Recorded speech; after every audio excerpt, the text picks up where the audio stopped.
muli nga sa kong app sir, fix it. Then click mo sir, batang sa login sir, pero before ka makapan login sir, kuha ka create account sir. Mabuhat ka mo Gmail password, then confirm password nga sir. Balik example lowandela16@gmail.com na password ni mo sir.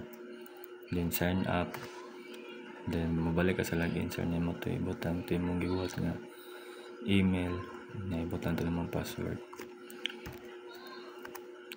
So nigkuhan mo open mo inisod mo sa app sir, makita mo sa klase ng mga service repair sir, na home, electronics, appliances, and automotive. Sa home sir, another plumbing, ceiling repair, roofing, and electrical.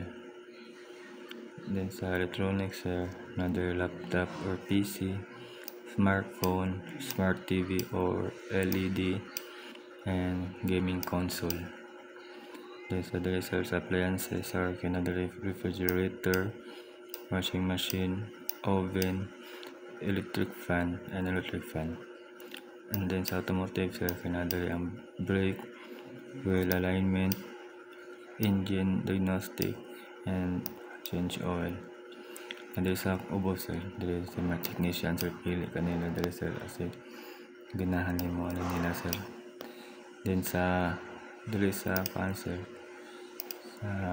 there sa home repair sir, madali magbuo ka sir, click ang buo. Sa plumbing sir, butan ni mong address, details o pictures sa may payo sir.